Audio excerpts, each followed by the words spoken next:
മറയേണ്ടതോർത്ത് ചന്ദ്രനക്ഷത്രാദികൾ വിതുമ്പുമ്പോൾ മാറ്റമില്ലാതെങ്ങും വിരാജിക്കും ദൈവമേ, അങ്ങയെ വാഴ്ത്തുന്നു ഞങ്ങൾ. ഉദിച്ചെങ്ങും പ്രഭതൂകും പാരിലെ സൂര്യരശ്മിയേക്കാൾ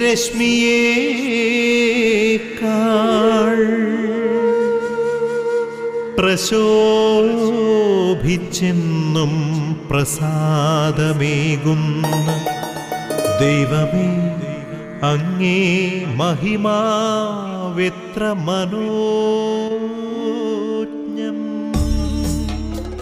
ഗുഡ്നസ് ടി വി പ്രേക്ഷകർക്ക് ഈ പ്രഭാത വിരുന്ന് പ്രാർത്ഥനാ ശുശ്രൂഷയിലേക്ക് ഹൃദ്യമായ സ്വാഗതം.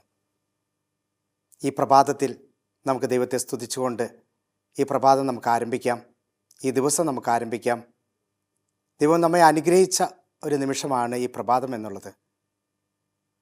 ഈ പ്രഭാതത്തിൽ സർവ്വചരാചരങ്ങളും ദൈവത്തെ സ്തുതിക്കുന്ന ഈ നിമിഷം നമുക്കും ദൈവത്തോട് ചേർന്ന് നിന്നുകൊണ്ട് ദൈവത്തെ സ്തുതിക്കുവാനും ദൈവ കൃപകൾ സ്വീകരിക്കുവാനും നമുക്ക് പരിശ്രമിക്കാം. ഒരു പ്രഭാതം പൊട്ടിവിടരുമ്പോൾ നമ്മുടെ ജീവിതങ്ങൾക്കൊക്കെ ഒരു വലിയ അർത്ഥവും പൂർണ്ണതയും വരികയാണ് ചെയ്യുന്നത്. ഓരോ ജീവികളെയും ഓരോ സസ്യങ്ങളെയും എടുത്ത് നമ്മൾ നോക്കുകയാണെങ്കിൽ അവരുടെ ജീവിതത്തിലൊക്കെ വലിയ സന്തോഷത്തിൻ്റെ ദിനമായിരിക്കും പ്രഭാതം എന്ന് പറയുന്നത് തന്നെ. കാരണം ഒരു പുതിയ ജീവിതം, ഒരു പുതിയ ഉണർവ്, ഒരു പുതിയ പ്രകാശം അവരുടെ ജീവിതത്തിൽ വന്നു ചേരുന്നു എന്നുള്ളത്. നമുക്കും ഈ പ്രഭാതത്തിൽ, പ്രകാശം നിറഞ്ഞ ഈ പ്രഭാതത്തിൽ നമുക്ക് ദൈവത്തെ സ്തുതിക്കുവാനായിട്ട് നമുക്ക് പരിശ്രമിക്കാം. ദൈവം നമ്മുടെ കൂടെ ഉണ്ടെന്നുള്ള ബോധ്യത്തോടുകൂടി, ദൈവം നമ്മോടുകൂടെ നമ്മളിൽ വസിക്കുന്നു എന്ന ബോധ്യത്തോടുകൂടി നമുക്ക് ഇന്ന് ഈ പ്രഭാതം അനുഗ്രഹീതമാകട്ടെ എന്ന് നമുക്ക് പ്രാർത്ഥിക്കാം. നമുക്ക് ദൈവവചനം കേൾക്കുവാനായിട്ട് നമ്മെ തന്നെ ഒരുക്കാം. ഈ പ്രഭാതം അതിനു വേണ്ടിയിട്ട് നമുക്ക് ഉപയോഗിക്കാം. ദൈവത്തോടു കൂടി ആയിരിക്കുമ്പോഴാണ് ഒരു നല്ല ദിവസം എന്ന് പറയുവാനായിട്ട് നമുക്ക് സാധിക്കുക. നല്ല വിശേഷം കേൾക്കുമ്പോഴാണ് നമുക്കൊരു നല്ല ദിവസമായി മാറുന്നത്. സുവിശേഷം കേൾക്കുമ്പോഴാണ് ഒരു നല്ല ദിവസമായി മാറുവാനായിട്ട് സാധിക്കുന്നത്. ദൈവത്തിൻ്റെ വിശേഷങ്ങൾ, ദൈവത്തിൻ്റെ നല്ല വാർത്തകൾ കേട്ടുകൊണ്ടായിരിക്കട്ടെ ഇന്നത്തെ ദിവസം നമ്മൾ ആരംഭിക്കേണ്ടതും ഇന്നത്തെ ദിവസം ധന്യമാക്കേണ്ടതും. നമുക്കതിനായിട്ട് നമ്മെ തന്നെ സമർപ്പിച്ചുകൊണ്ട് നമുക്ക് പ്രാർത്ഥിക്കാം. പരിശുദ്ധ അമ്മ എന്നും നമ്മുടെ കൂടെയുണ്ട്, നമുക്ക് വേണ്ടി മാധ്യസ്ഥം വഹിക്കുന്നുണ്ടെന്നാണ് പറയുക. ഓരോ സംരംഭത്തിലും പരിശുദ്ധ അമ്മയുടെ ഇടപെടൽ നമുക്ക് അനുഭവിക്കുവാനായിട്ട് സാധിക്കാറുണ്ട്. പ്രാർത്ഥനയുടെ മധ്യസ്ഥയായ, കൂട്ടായ്മയുടെ മധ്യസ്ഥയായ, എല്ലാത്തിൻ്റെയും ആരംഭകയായ നമ്മളൊക്കെ ആരംഭിക്കുന്നത് പലപ്പോഴും ഒന്നിൽ നിന്നാകണമെന്നുള്ളതാണ്. യേശുവിൻ്റെ ഈ ഭൂമിയിലേക്കുള്ള വരവ് പരിശുദ്ധ അമ്മയുടെ യെസ് മൂളലായിരുന്നു എന്നുള്ളതാണ്. അതൊരു ആരംഭമായിരുന്നു. തന്നെ തമ്പുരാൻ്റെ മുമ്പിലേക്ക് സമർപ്പിച്ചപ്പോൾ ഒരു ആരംഭം കുറിക്കലായിരുന്നു യേശുവിൻ്റെ വരവിന് വേണ്ടിയിട്ട്. എന്നതുപോലെ തന്നെ ആ പരിശുദ്ധ അമ്മയോട് ചേർന്ന് നിന്നുകൊണ്ട് നമുക്കും ഇന്ന് ആരംഭം കുറിക്കാം. പരിശുദ്ധ അമ്മ ഇന്ന് നമുക്ക് വേണ്ടി മാധ്യസ്ഥം വയ്ക്കുന്നുണ്ട്. ആഗ്രഹിച്ചുകൊണ്ടും ആയില്ല, മറിച്ച് ആരംഭിച്ചതിനോടാണ് നമ്മൾ ഓരോരുത്തരും നമ്മുടെ ജീവിതം തുടരുകയുള്ളൂ. പലപ്പോഴും നമുക്ക് ആഗ്രഹങ്ങളുണ്ട്. പലപ്പോഴും ആ ആഗ്രഹങ്ങളൊക്കെ ആരംഭത്തിലേക്ക് എത്തിക്കുവാനായിട്ട് സ്റ്റാർട്ടിങ് നമുക്കുണ്ടാകണം. എങ്കിൽ മാത്രമേ അതിൻ്റെ ഒരു പൂർണ്ണത നമുക്ക് അനുഭവിക്കാനായിട്ട് സാധിക്കുകയുള്ളൂ.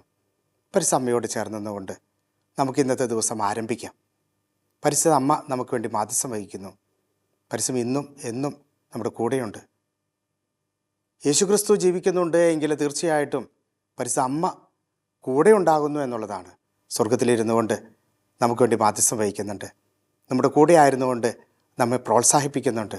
പ്രാർത്ഥിക്കുവാനായിട്ട്, കൂട്ടായി ജീവിക്കുവാനായിട്ട്, നന്മ ചെയ്ത് ജീവിക്കുവാനായിട്ട് ദൈവം ആഗ്രഹിക്കുന്നുണ്ട്. പരിശുദ്ധ അമ്മ പ്രത്യേകമായിട്ട് മാധ്യസ്ഥം വഹിക്കുന്നുണ്ട്.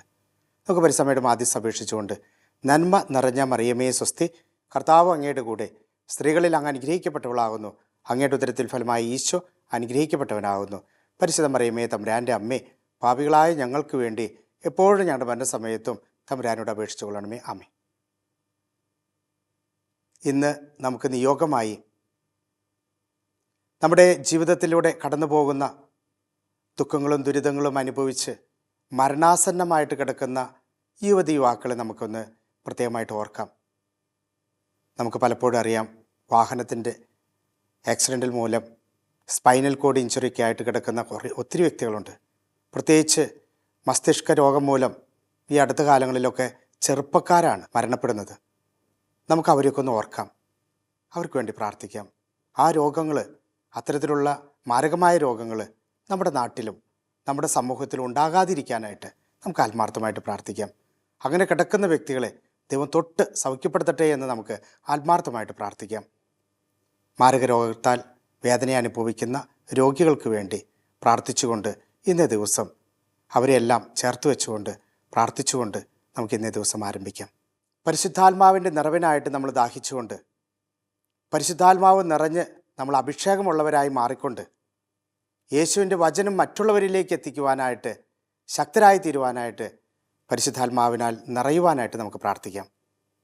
പരിശുദ്ധാത്മാവ് നിറയുമ്പോൾ നമ്മളൊക്കെ ശക്തരായി തീർന്ന് മറ്റുള്ളവർക്ക് നമ്മെ തന്നെ മാതൃകയാക്കി തീർക്കുവാനും അത് സുവിശേഷമായി മാറുവാനും അങ്ങനെ ഓരോരുത്തരും ദൈവത്തെ കണ്ട് അനുഭവിക്കുവാനും യേശുവിൽ വിശ്വസിക്കുവാനും യേശുവിൻ്റെ മക്കളായി തീരുവാനും ഓരോരുത്തരെ അനുഗ്രഹിക്കട്ടെ എന്ന് നമുക്ക് പ്രാർത്ഥിക്കാം.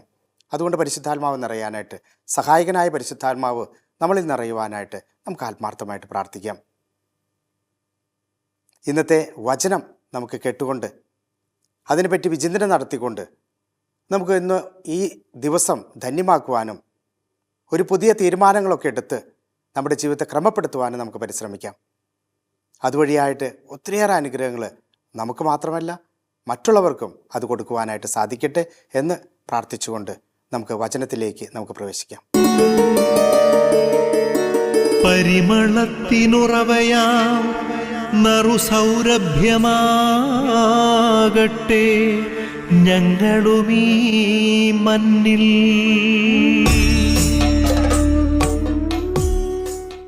ലൂക്കായുടെ സുവിശേഷം 17-ാം അധ്യായം 19-ാമത്തെ തിരുവചനം ഇങ്ങനെ നമ്മളോട് പറയുന്നുണ്ട്: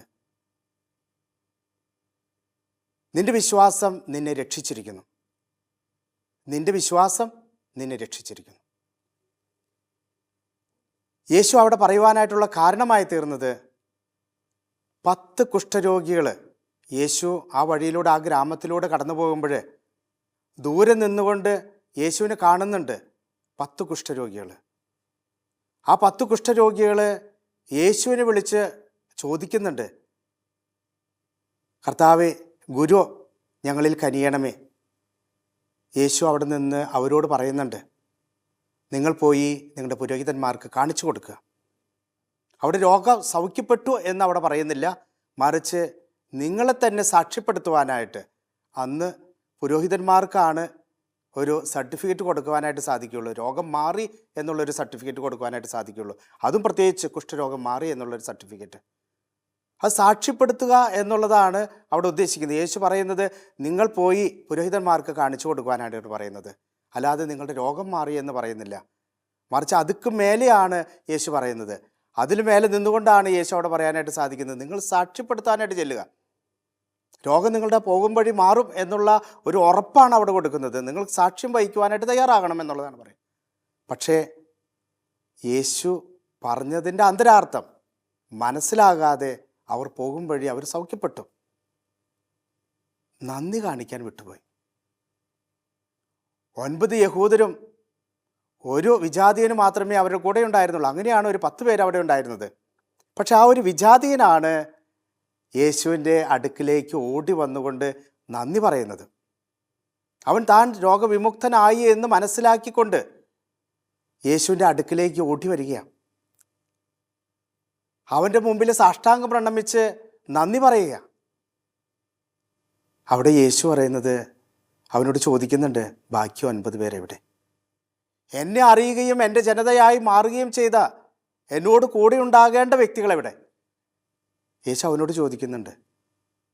ഈ വിജാതീയനല്ലാതെ ഞാൻ തിരഞ്ഞെടുക്കപ്പെട്ട അല്ലെങ്കിൽ ഞാൻ തിരഞ്ഞെടുത്ത എൻ്റെ സ്വന്തപ്പെട്ടവർ എവിടെ? ബാക്കി 9 പേരും സുഖപ്പെട്ടില്ലേ എന്ന് ചോദിക്കുന്നുണ്ട്. അവരും സുഖപ്പെട്ടു. അവർ സാക്ഷ്യം പേടിക്കാൻ പോയിരിക്കുക, അവർ സർട്ടിഫിക്കറ്റ് ഉണ്ടാക്കാൻ വേണ്ടി പോയിരിക്കുക. പക്ഷേ വിജാതിയൻ മനസ്സിലാക്കിയത് ഞാൻ രോഗവിമുക്തനായി എന്നുള്ളത് ഈ യേശുവിൻ്റെ വാക്കുകൊണ്ടാണ്. ആ വാക്ക് അവൻ അത് അക്ഷരം പ്രതി പാലിച്ചപ്പോൾ തൻ്റെ ജീവിതത്തിൽ വന്നു കഴിഞ്ഞപ്പോൾ നന്ദി പറയുവാനായിട്ട് ആ യേശുവിൻ്റെ അടുക്കിലേക്ക് ഓടിച്ചെല്ലുകയാണ് ചെയ്യുന്നത്. നന്ദി ഉണ്ടാകേണ്ടത് ഹൃദയത്തിൽ നിന്നാണ്.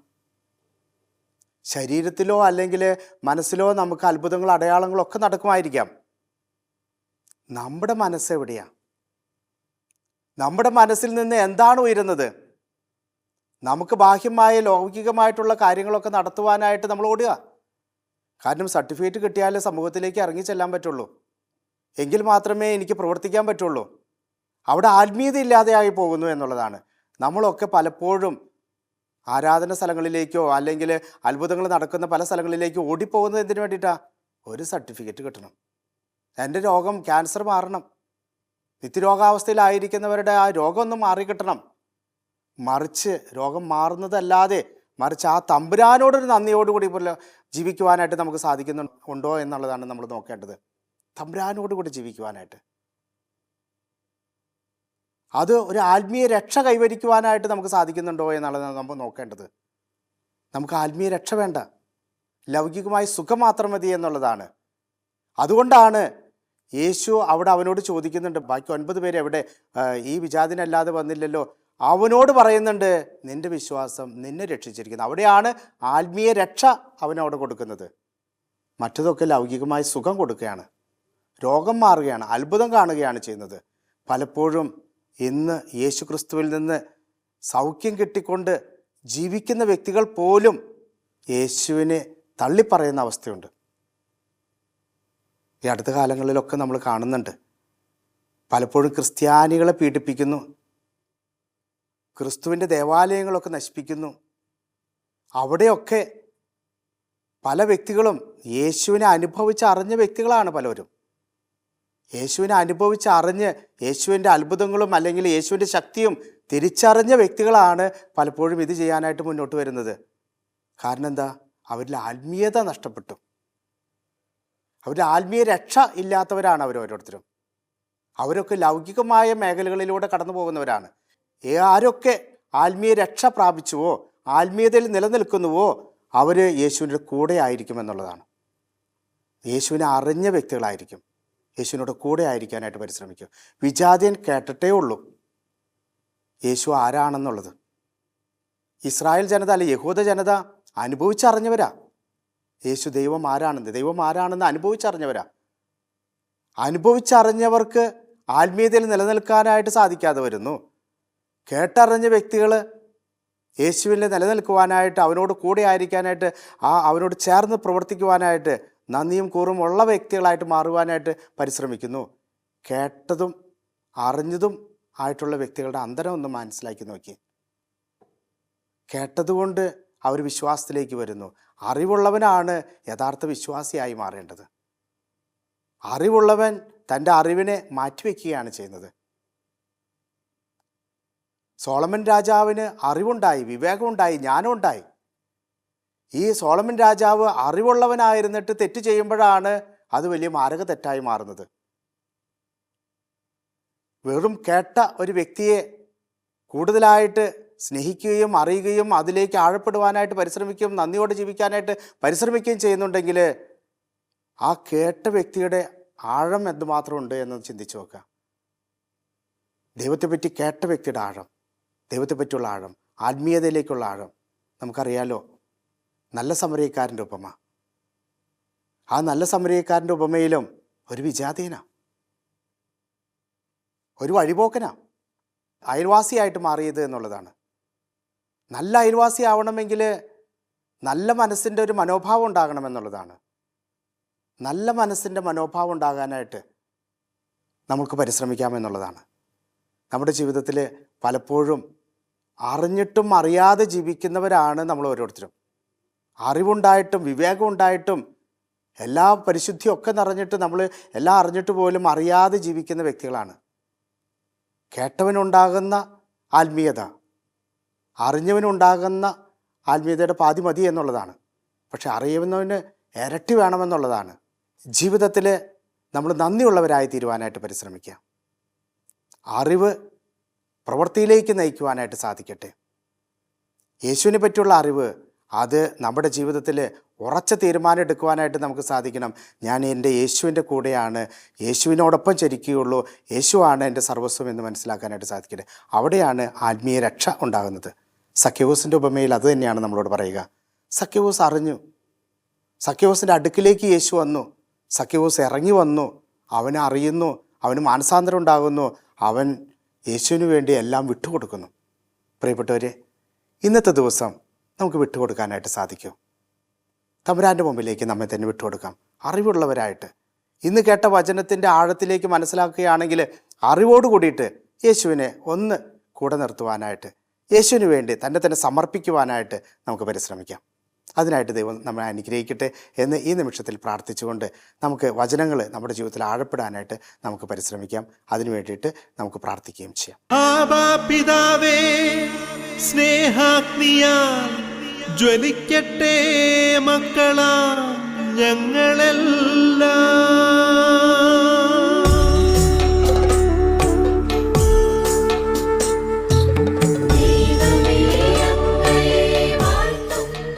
പിതാവും പുത്രനും പരിശുദ്ധാത്മാവുമായ ദൈവസന്നിധിയിലേക്ക് നമ്മെ തന്നെ പൂർണ്ണമായിട്ട് നമുക്ക് സമർപ്പിക്കാം.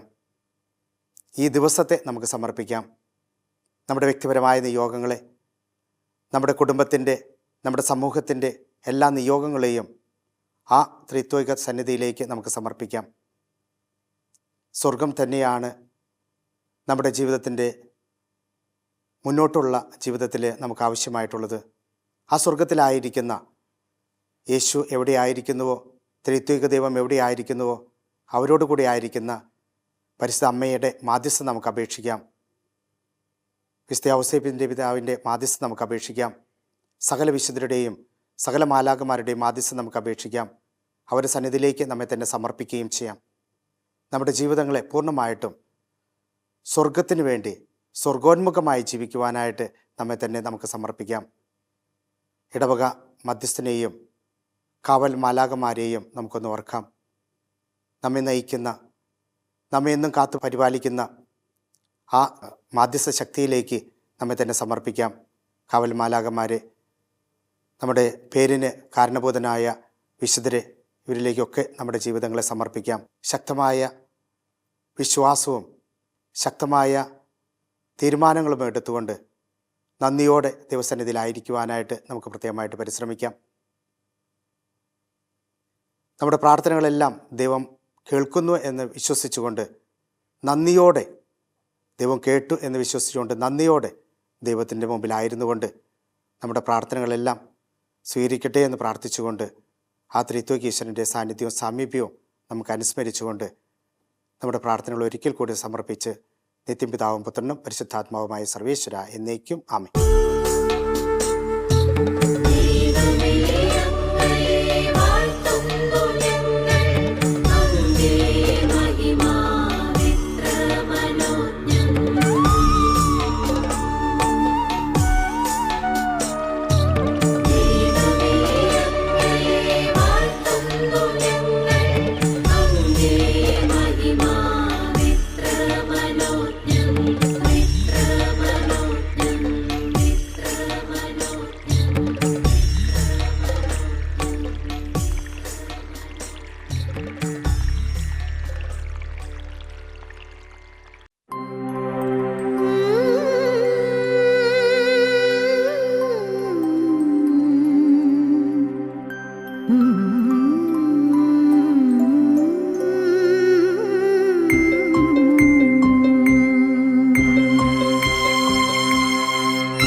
സത്യസ്നേഹസ്വരൂപനേ, സത്ക്രാരി തന്നിൽ നിത്യം വാഴുന്ന സത്യസ്നേഹസ്വരൂപനേ, മിത്രമായെന്റെ ഹൃത്താരിൽ വന്നു വാഴുവാൻ കൃപയാകണേ, വാഴുവാൻ കൃപയാകണേ.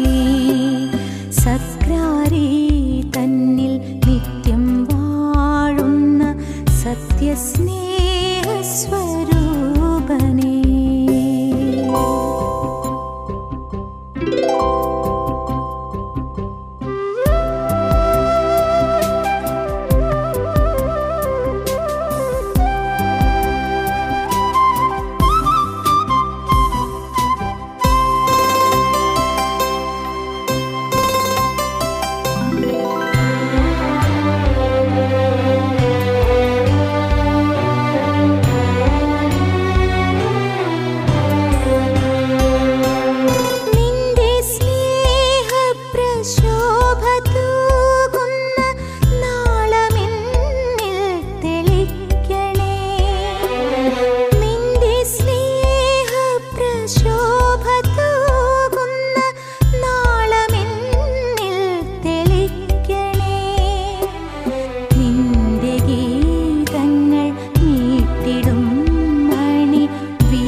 സത്യസ്നേഹസ്വരൂപനേ.